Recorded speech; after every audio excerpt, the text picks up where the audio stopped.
Hi everyone, it's Kamal here. I hope you guys had a great summer vacation, and for those of you that have kids, I'm sure you guys are glad school is back. I know I certainly am. Now that the kids are back in school, things are coming down back to normal. So with that said, here's your monthly riddle for this month. There's a 20-kilometer long bridge that can support up to a maximum of 2,000 kilograms of weight. There's a car weighing exactly 2,000 kilograms that is crossing the bridge.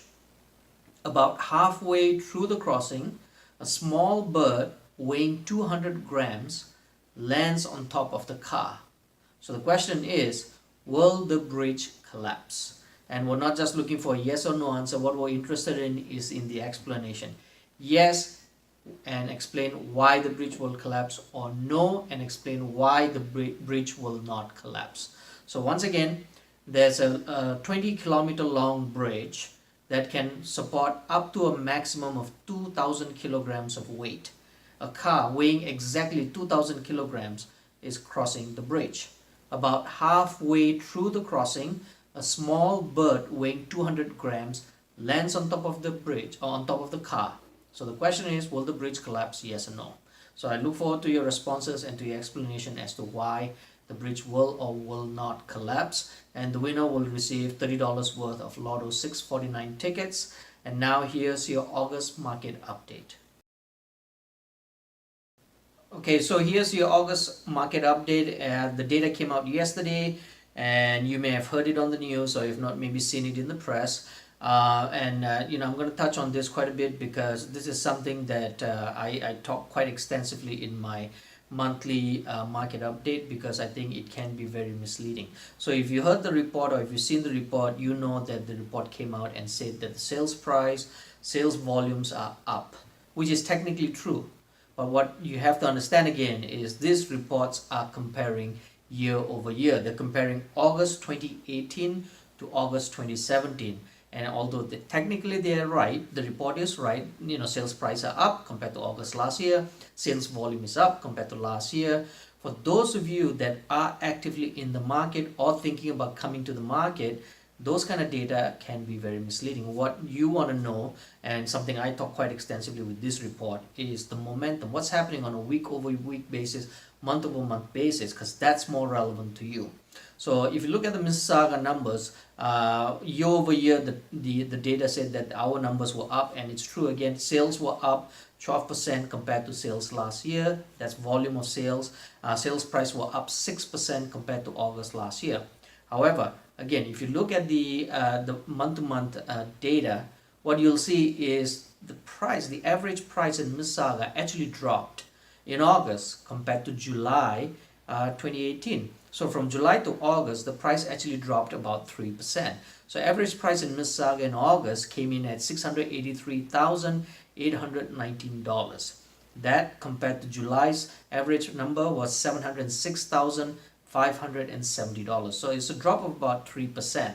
Now, before you panic, that the market is dropping or anything like that, this is actually quite normal. And I've spoken about this, there's a seasonality or cyclicality to the real estate business here in Ontario, and typically July, August for real estate, it typically tends to be a slow time because people are busy with vacations, preparing for kids going back to school and all that. So this is actually not unusual. So stop panicking for those of you that are sellers, and for those of you that are buyers, unfortunately for you, yeah, it represents a bit of an opportunity, but we are entering the fall market.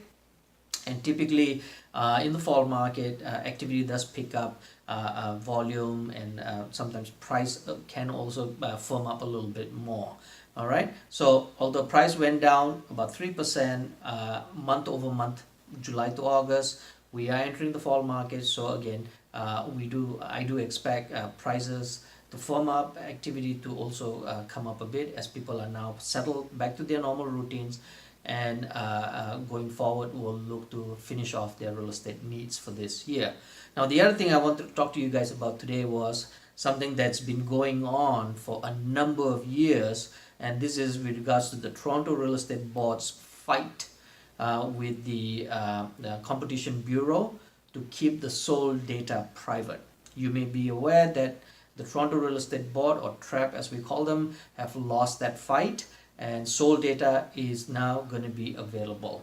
Now this is a sort of a redundant fight. If you speak to a lot of agents, myself included, we have no issue with having sold data published. Why the Toronto Real Estate Board fought for so long and spent so much money on it, I don't understand, because the real value add of a real estate agent isn't in the fact that I have access to the sold data. So it doesn't make sense. If you look around in Canada, Halifax already provides that information. Alright, sold data is readily available. Sorry, not Halifax, Nova Scotia.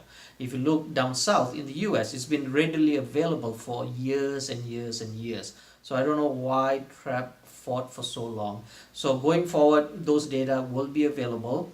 In fact, those data have always been available. If you really wanted to find out what the price of a certain property sold for, you could have always gone to the land registry office in your township, in your city, and just pull up the address, and you would have been able to find the data. Or alternatively, you could have contacted a real estate agent, and they would have been able to give you that access. So as far as I'm concerned, that was kind of a redundant fight. So how is it going to change the landscape here? I think it's early days. I'm not sure exactly how things are going to shake out.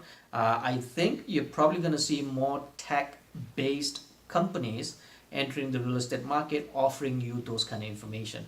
You have to be careful, because those are not traditional real estate businesses, so they may not have the expertise to advise you properly on your real estate needs. All right, so I hope this information is useful, and as always, all real estate is local. If you want to find out what's happening in your neighborhood, please give me a call and I'll get you the information. Otherwise, thank you for your time and have a great day.